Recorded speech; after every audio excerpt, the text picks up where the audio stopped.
Hi and welcome back to my channel and to this weekly plan with me in my digital planner. If you haven't seen it already, please check out my introduction to this planner. That's a video showing how I made it and showing the layout of everything that's involved.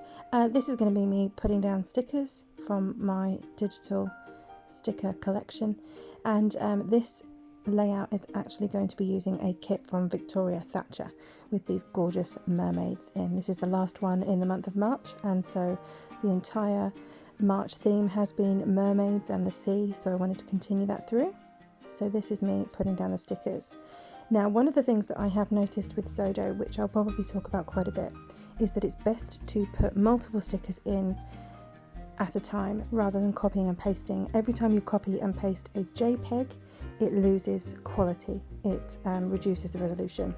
I don't entirely know why, but I know that with trial and error, this doesn't happen so much with PNG files, but with some of these detailed illustrations, you can lose some of the details, so it's best to just go back in and add the sticker again and layer it out there on top. So this is really great, this washi, because it's a repeating pattern.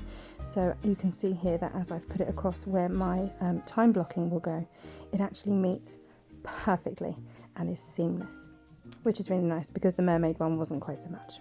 And then we've got this weekly sticker, days of the week sticker, which is perfect for my horizontal layout. So I love to plan across in my time blocks.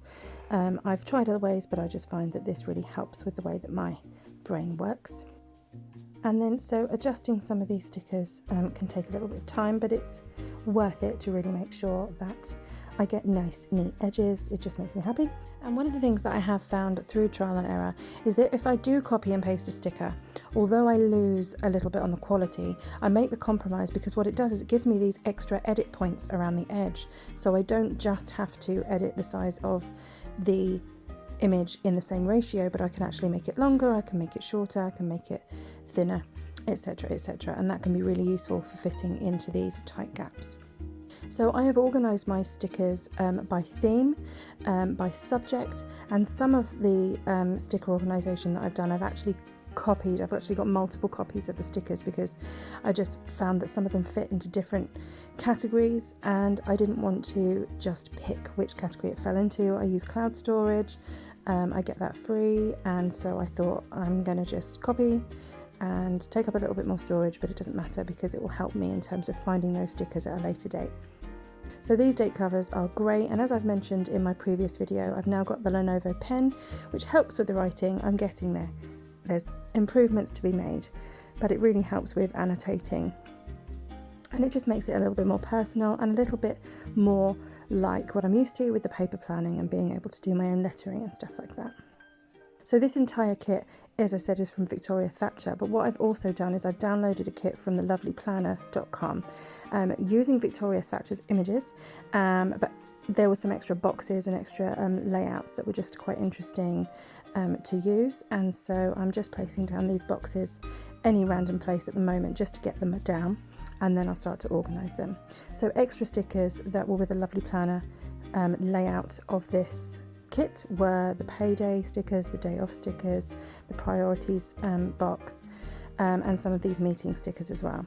And this is where you'll see how I've organised things. So although I had originally organised this in terms of theme, I've also got all of the meetings and appointment stickers in one place so that I can go back and have a look at colours, because actually there was just pale colours in this kit and I wanted something a bit brighter. So that's what I've done. I've gone to select colours that match the theme. Now I'm just placing down a box so that I can put my time blocking in, and this is really great because I can edit the colours as I like to match the theme.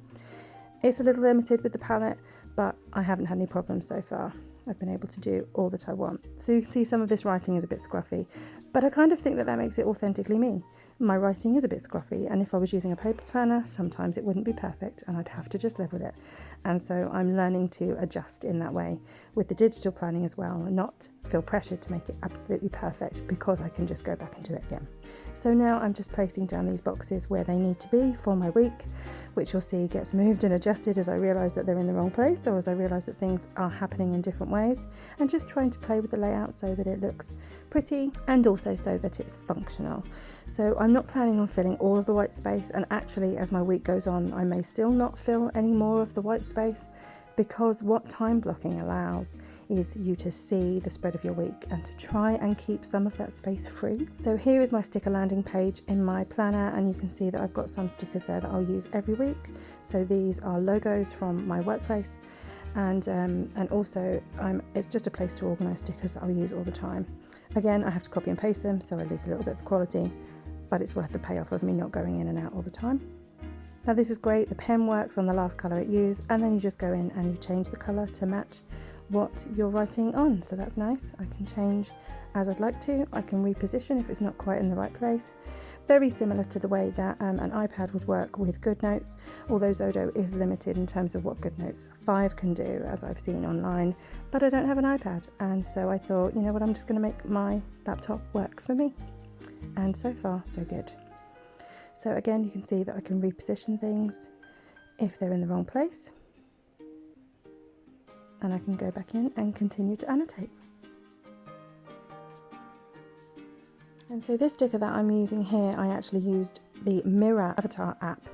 I put a picture of myself in and a picture of my friend in, and it gave us these little avatars, and I just thought it was a really cute way to have a personalised sticker, as the whole point of visual planning for me is that I can look at my day, look at my week, and really see what's going on. And so I think it's quite cute if I can use little avatars of people rather than just a box that says I'm having lunch with a friend. I can actually have a little picture too. And so here I'm using a logo for a church service that we have, and that just helps again with me seeing the spread of the week and what's going on. And then there you have it. So that's my planning for the week. Thank you for watching. Subscribe and like if you haven't already, and I'll see you again next time.